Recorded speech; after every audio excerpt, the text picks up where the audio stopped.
यो माथिको डाँडा देख्नुभयो नि, एउटा भस्मासुर एउटा चन्द्रगिरी। आज हामी भस्मासुर उक्लिएर चन्द्रगिरी निस्केर ओह्रालो झर्दैछौँ। अब लागौँ त्यतातिर। सन्तोषजी र म, सन्तोष पाण्डेजी र म चाहिँ त्यतातिर जाने सुरले मत्स्यनारायणतिरबाट उक्ल्यौँ। मत्स्यनारायणबाट यसरी उक्लिएर जाँदा बुद्धको मूर्ति तपाईँले देख्नुहुन्छ। मत्स्यनारायणभन्दा माथिको मन्दिरको ठ्याक्कै माथि छ। अनि बुद्धको मूर्ति हुँदै हामी त्यहाँ स्तूपा बनिरहेको ठाउँ पुग्छौँ। अब त्यसपछि चाहिँ स्तूपालाई कटेर स्तूपाको देब्रेपट्टिबाट हामी माथितिर लाग्छौँ। यो जङ्गलको बाटो। जङ्गलको बाटो सोचे भन्दा त्यति गाह्रो छैन। जति त्यो माथिको थुमको हेर्दाखेरि ओहो त्यहाँसम्म कसरी पुग्ने होला भन्ने यहीँ लाग्छ। तर बिस्तारै हिँड्दै जाँदाखेरि यो जङ्गलको बिचको बाटो त्यति अप्ठ्यारो छैन। सन्तोष पाण्डेजी र म यसरी हिँडिरहेछौँ। हामीलाई तलबाट त्यो मत्स्यनारायणको गेटबाट माथि पुग्नको लागि झन्डै 3 घन्टा जति लाग्छ भन्ने अनुमान थियो। त्यो तरिकाले हामी हिँडिरहेका छौँ। बिचबिचमा रमाइलो पनि गर्छौँ। जङ्गलको बाटो। अब चितुवाको चाहिँ डर हुन्छ। अलि धेरैजना सँगै जाँदाखेरि त मजा आउँछ, डर हुँदैन। तर हामी 2 भाइ मात्रै हुँदाखेरि पनि चितुवाको डर चाहिँ भएन। बाटोमा चितुवा देखिएन। तर अलिअलि त्यहाँ मयूर जस्तो लाग्ने हो कि काली मयूर जस्तो लाग्यो मलाई चाहिँ। मैले देखेँ त्यो फुल मयूर थियो। अनि बिरालोको जस्तो सानो बच्चा एउटा पार गरेको देखियो। तर हाम्रो सन्तोषजीले त्यो चितुवाको बच्चा हुनसक्छ भन्नुभयो। तर चितुवा नै चाहिँ देखिएन। तर त्यहाँ गन्ध, चितुवाको गन्ध, चितुवाको चाहिँ त्यो दिशा जस्तो पनि देखिएको थियो। र यसरी हामी रमाएर उक्लिँदैछौँ डाँडा, भस्मासुरको डाँडा। जङ्गलको बिचबिचै एउटा पहरो छ त्यहाँ नजिकै, त्यो रमाइलो पहरो।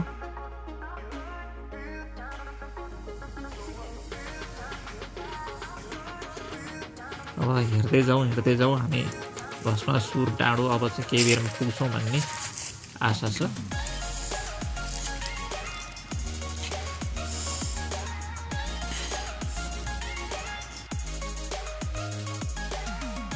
यसै ठाउँमा हिमाल पनि मजाले देख्न पाइने डाँडाको बिचबाट माथितिर परतिर हेर्दाखेरि यस्तो रमाइलो दृश्यहरू नि। अलिक खुला ठाउँमा पुगेपछि चाहिँ हामी त त्यो बाटो एकैछिनमा माथि पुग्यौँ क्या। 3 घन्टा लाग्छ भन्ने योजना थियो। त्यो त्यस्तै लाग्छ भन्ने अनुमान थियो। तर हामी छिटै पुगेर त्यहाँ यो बाटो हुँदै माथि पुगिने हो। अलिकति आउनु बाँकी छ। अनि त्यो हिमाल देखिएको चाहिँ तलैबाट हो। बाटो सजिलो छ, त्यति धेरै गाह्रै छैन। बिचबिचमा थुम्का उकालो।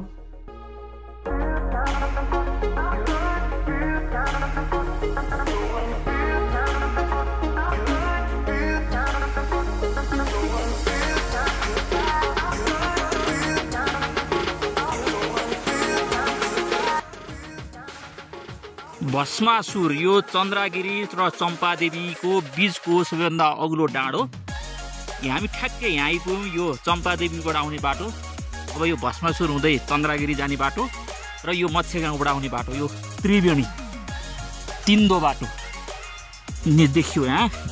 त्यो ठ्याक्कै चम्पादेवीबाट यसरी आउने। चम्पादेवी यहाँ तल पर्यो। चम्पादेवीबाट आउने बाटो यो बाटो, मत्स्यगाउँबाट आउने बाटो यो बाटो, यहाँबाट जोडिएर अब यसरी गइसकेपछि भस्मासुर डाँडो र चन्द्रगिरीतिर जाने बाटो। यहाँबाट चाहिँ हिमालका दृश्यहरू यति राम्रो देखिन्छ कि मजाले फोटो खिच्न पाइन्छ। यसरी कस्तो राम्रो देख्नुभयो होला तपाईँले पनि हिमश्रृङ्खलाहरू। यो चाहिँ गणेश हिमाल र गौरीशङ्कर हिम श्रृङ्खलाको रेन्ज। लाङटाङ, गौरीशङ्कर लाङटाङ, गणेश हिमाल र लाङटाङ रेन्ज देख्न पाइन्छ यसरी। र काठमाडौँ उपत्यका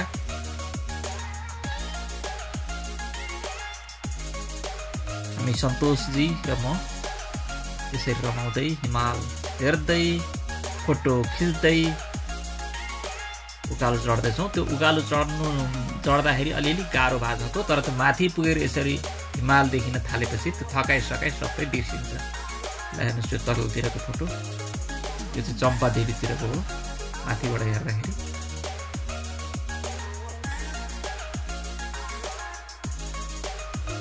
अब हामी बिस्तारै यहाँबाट चन्द्रागिरीतिर लाग्छौँ।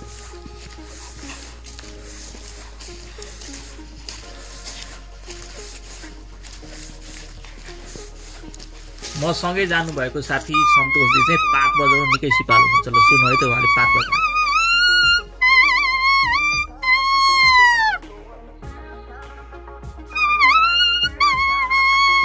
चाहिँ पात कतिलो नभेटेर चाहिँ यतिको भारे उहाँले भन्नुभएको, अलिक कलिलो पात भएको भए योभन्दा गजब पर्थ्यो, तर उहाँ सिपालु मात्र रहेछ पात बजाउन।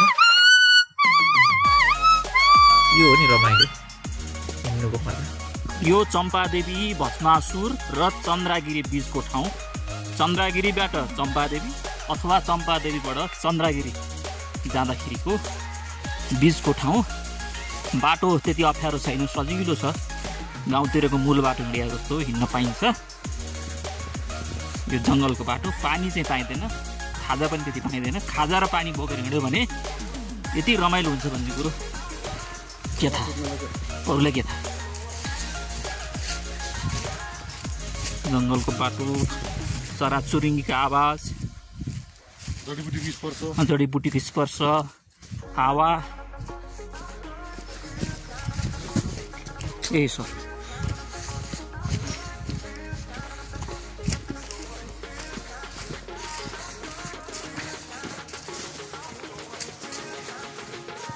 अब चाहिँ हामी चन्द्रागिरी गढी पुग्यौँ।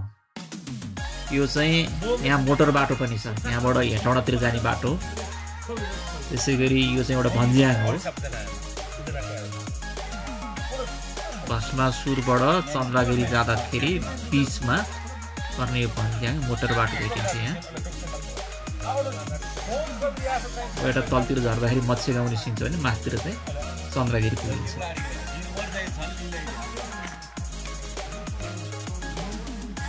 चन्द्रागिरी भन्ज्याङको यो रोपवे स्टेसन अवशेष रोपवेको अस्थि पञ्जर। पहिले उबेलमा हेटौँडाबाट टेकुसम्म सामान ओसार पसार गरिन्थ्यो। यहाँबाट यो चन्द्रगिरी भन्ज्याङसम्म चाहिँ तल हेटौँडाबाट उकालो भयो, यहाँबाट काठमाडौँतिर जाँदा चाहिँ अब ओह्रालो सरर जाने बाटो। अब चाहिँ खाजा खाने बेला भयो। हाम्रो सन्तोषजीले चना र अन्डा लिएर आउनु भएको रहेछ। मैले पनि अलि हल्का बोकेको थिएँ। मेरो खाजा चाहिँ अघि नै बाटा खाइयो। अब चाहिँ यहाँ सन्तोषजीले ल्याउनु भएको खाजा वरपरको डाँडा काँडा हेर्दै खानु पर्यो। अब फेरि हिँड्नु त छँदैछ चन्द्रागिरीतिर। चन्द्रागिरी गढबाट उकालो लागिसकेपछि उकालो कटेर तेर्सिँदै अब हामी चन्द्रागिरी हिल्सतिर, चन्द्रागिरीको मन्दिरतिर, भालेश्वरको मन्दिरतिर अगाडि बढिरहेका छौँ। जङ्गलको बाटो, चराचुरुङ्गीका आवाज,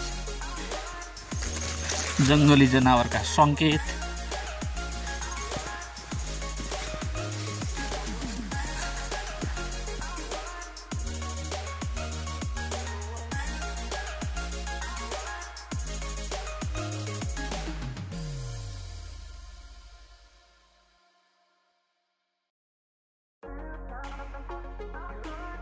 भस्मासुर डाँडा उक्लिसकेपछि तल चन्द्रागिरी डाँडा, चन्द्रागिरी गढी, चन्द्रागिरीको गढी, त्यो धुवाउडेको ठाउँभन्दा अलि तलपट्टि।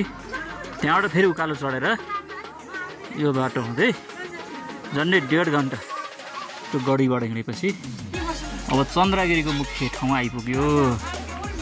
यो चाहिँ केबल कार हुँदै आएका मान्छेहरू।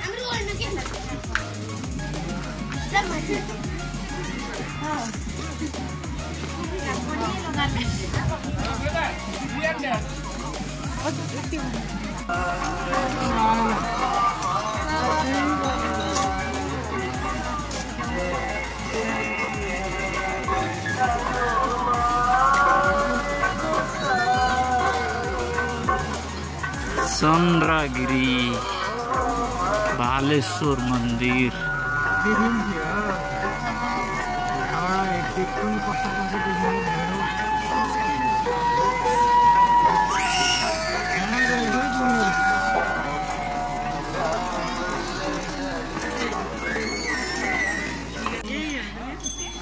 मेरो पुर्खाबाट सल्यान थानमा हाम्रै सल्यान कीर्तिपुरमा कहाँनिर होला ठ्याक्कै त्यो ठाउँ चाहिँ मैले पनि यसो खोजेको त्यो कसैलाई पनि थाहा दिन्छ त्यहाँ कीर्तिपुरमा लगेर फौज बसेर अनि त्यहाँ रेकी गरेको रेकी गरेपछि त्यहाँ कीर्तिपुरको मान्छेहरूको खानेपानीको स्रोत त्यही बाटो रहेछ भनेको थाहा पाएँ अनि त्यही सल्यान थानको फौजले पानी काटेको हो क्या कीर्तिपुरको पानी सन्तोषजीले चाहिँ पृथ्वीनारायण शाहले चन्द्रगिरीबाट कीर्तिपुरतिर हेर्दाखेरि अब कीर्तिपुरलाई मेरो उसमा ल्याउनु पर्यो लडाइँ गर्नु पर्यो भन्ने योजना कसरी बनाउँदै थिए भनेर उहाँले भन्नुभएको त्यो पृथ्वीनारायण शाहको योजना सुनाउनु भएको। अब हामी भागलपुर मन्दिरतिर जाँदैछौँ। विदुर नेउपाने पुजारी मैले टिकटकतिर देख्नु भएको उहाँको हातबाट टिका थापिसकेपछि हामी बिस्तारै हाम्रो ओह्रालो गर्ने पर्खरमा छौँ।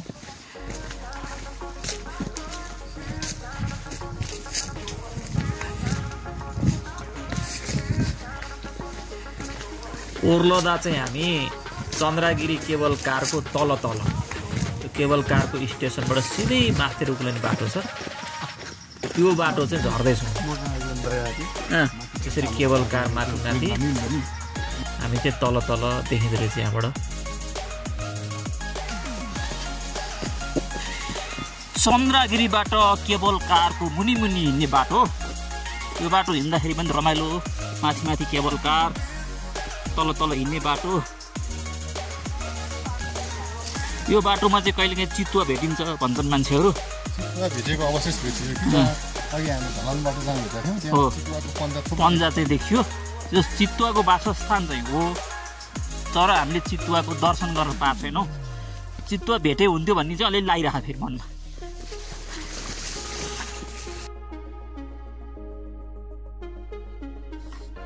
यसरी हामी बिस्तारै ओह्रालो झर्दैछौँ। अब चन्द्रगिरीको बेस क्याम्प पनि देखिन थाल्यो बिस्तारै तल र हामी यसरी भस्मासुर डाँडा मत्स्य गाउँबाट भस्मासुर डाँडा निस्केर त्यहाँबाट चन्द्रगिरी पुगेर झर्यौँ। झन्डै 8 घन्टा हिँड्यौँ हामी। आजको यात्रा रमाइलो भयो।